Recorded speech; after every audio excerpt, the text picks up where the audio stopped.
I'm just pulling stuff out that's been sitting for years. Bits and pieces, leftovers. I don't know where I got this from. This is a Model 37, but no, it's not an Ithaca. It is a Winchester Model 37 steel built, 12 gauge, full choke, single shot, obviously, shotgun. They made these 1936 to 1963. They're not serialized. You really can't, well, export ones were serialized. U.S. market was not. So you just got to kind of guesstimate it. Just by the look of this, I'm going to think this probably is going to be 40s or 50s. I doubt it's 30s, but you never know. It's a little different than your average single shot. For one thing, it's an exposed hammer. You don't often see that on a single shot break open like this. This is the hammer right here.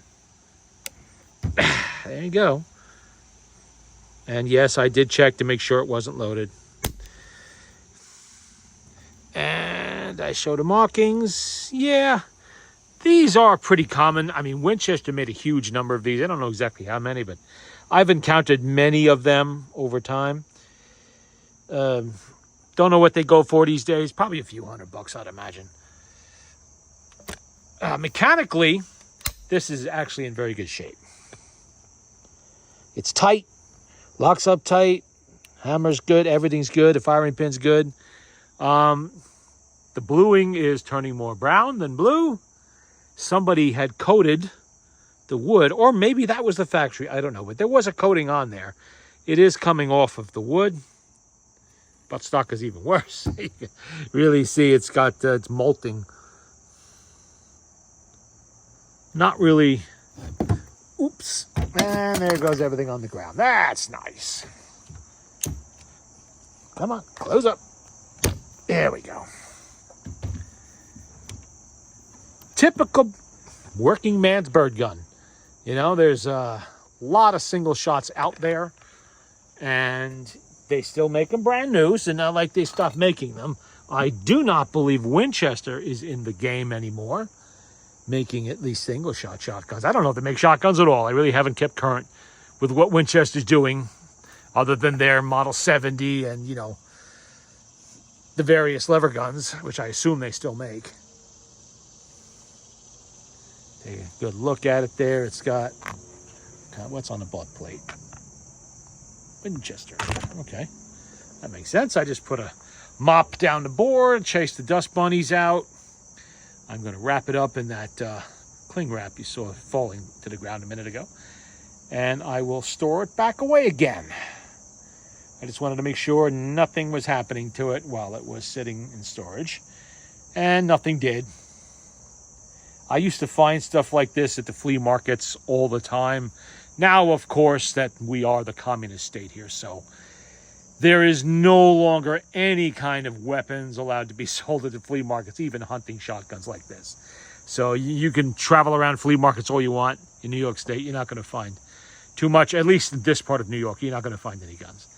But there was a time when a weekend like this is a Labor Day weekend, I would be hitting the flea market as we speak. And I would be pulling stuff like this. I mean, I would buy something like this up there if I didn't find anything more cool. You know, military rifles or something like that. If I didn't find the M1903s or a Krag or, you know, something like that, then I would turn to stuff like this just to not walk out of there empty-handed. You know, maybe a pump shotgun, a single shot like this. I mean, oh, if I'm really happy I found a double. And I would bring stuff home like this that could very well be where I got this. I don't know. Been stored away for so long. Pretty sure I have fired this, and I don't recall any issues with that. And I'm sure this was a sharp-looking gun when it was new. It's not bad now, but back in the day, this would have been, I'm going to guess, probably case-hardened. Doesn't look like it was ever blued, not that I can see, but it was probably case-hardened, and the barrel would have been blued, of course. And as like I said, it's mostly brown now, but well, that's what rust, that's what bluing is. It is controlled rust. And to get the fore end off, you actually got to take a little screw out. It doesn't clip on like a lot of other Muns do. This, take a little screw out and it comes right off. At least there's no bug damage. And not too many gouges. I see some little marks here. I don't know if somebody was keeping track of something there. It kind of looks like they might have been. They look too regular, don't they? Maybe somebody bagged a couple deer with this. Who knows? Around here, it's shotgun only hunting and has been, well, in memory, living memory anyway. So somebody could have bagged a deer with it, or who knows? Successful hunt of one type or another. Or let's hope that's all they bagged with it. All right, there you go. It's a quick look at a Winchester Model, the other 37. The other Model 37. You got the Ithaca 37. Everybody knows that one. Not as many people know the Winchester 37, I would think. Being it's been so long since these was in production. It's been over 60 years since these were in production. So, you know, memories fade. But this is the Winchester Model 37. Steel built. 2 3/4 chamber only. I guess that's a clue there about its age too.